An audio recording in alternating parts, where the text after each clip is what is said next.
नमस्कार मित्रांनो, आपण बघणार आहोत कान्हेरी लेणी. कान्हेरी लेणी ही महाराष्ट्रात मुंबईमध्ये बोरिवलीमध्ये साष्टी बेटाच्या अरण्यात कोरली गेलेली आहे. ही लेणी इसवी सन पूर्व पहिले शतक ते इसवी सन पहिले शतक या दरम्यान निर्माण केलेली आहे. कान्हेरी लेणी बोरिवलीमध्ये उद्यानाच्या बरोबर मध्यभागी आहे. कान्हेरी या शब्दाचा उगम कृष्णगिरी अर्थात काळा डोंगर किंवा पाषाण या पाली भाषेतून झालेला आहे. ही लेणी काळाकुट्ट दगड तासून बनवलेली आहे. लेणी संजय गांधी राष्ट्रीय उद्यानाच्या मुख्य प्रवेशद्वारापासून 6 किलोमीटर अंतरावर आहे. पर्यटकांसाठी ही गुफा सकाळी 9 वाजेपासून उघडी असते. या लेण्यांमधून भारताच्या बुद्ध काळातील कला व संस्कृतीचे दर्शन घडते. कृष्णगिरी या शब्दाचा कान्हेरी असा अपभ्रंश असावा असे मानले जाते. येथील चैत्य लेणी ही गौतमीपुत्र सातकर्णी राजांच्या काळात इसवी सन 173 ते इसवी सन 211 कोरली गेली असावी असा अंदाज आहे. बौद्ध भिक्खूंसाठी विहार, सभागृह, खोल्या अशा वास्तू येथे आहेत. बुद्ध आणि अवलोकितेश्वर यांच्या मूर्तीशीही येथे कोरल्या गेलेल्या आहेत. डोंगर माध्यमावर पाण्याची टाकी खोदली गेलेली आहे. आता आपण याचा थोडक्यात इतिहास जाणून घेऊयात.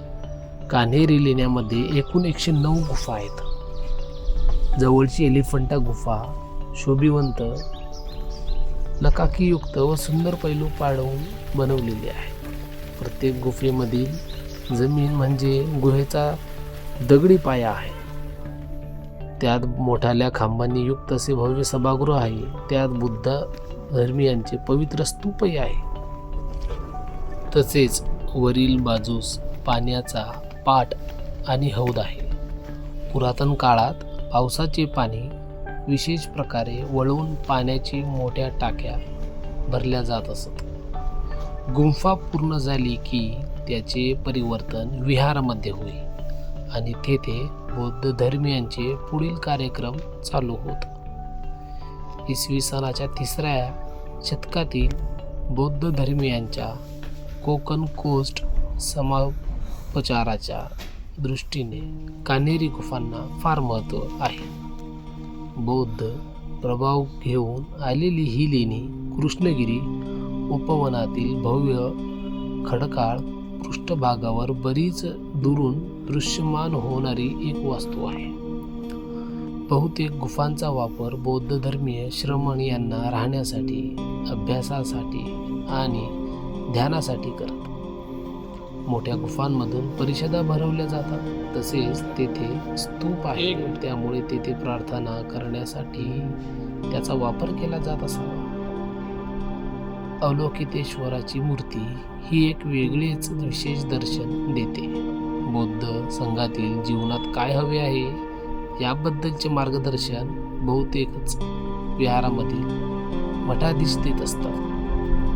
येथील संघ बऱ्याच व्यावसायिक केंद्राशी जोडले आले आहेत. त्यात सोपारा बंदर, कल्याण, नाशिक, पैठण आणि उज्जैन समाविष्ट आहेत. मौर्य आणि कुशाण हे सत्ताधारी होते तेव्हा कान्हेरी हे विद्यापीठ होते. 10व्या शतकाच्या शेवटी अतिशाही बौद्ध शिक्षिका कृष्णगिरी विहारात राहुल गुप्ता यांच्याकडे बौद्ध ध्यान साधना शिकवण्यासाठी आली होती. सुवाच्य अक्षरातील 51 शिलालेख आणि 26 वचननामे येथील संशोधनात सापडले आहेत. ही धम्मलिपी देवनागरी आणि पहलवी या 3 टप्प्यात आहेत. 90 क्रमांकाच्या गुफेमध्ये वचननामे सापडले. त्यात एक अतिशय महत्त्वाचा शिलालेख आहे. त्यात 7 वचन सातवाहन राजा वशिष्ठपुत्र यांचा रुद्र दवर्णीची कन्या सतकर्णीशी हिच्याशी विवाह झाल्याचा संदर्भ आहे. असे बरेच अजून खूप रंगकाम सुद्धा या ठिकाणी कोरलेले आहेत, तयार केलेले आहे. तर अशा प्रकारे ही कान्हेरी लेणी आपण या ठिकाणी बघितली. धन्यवाद मित्रांनो.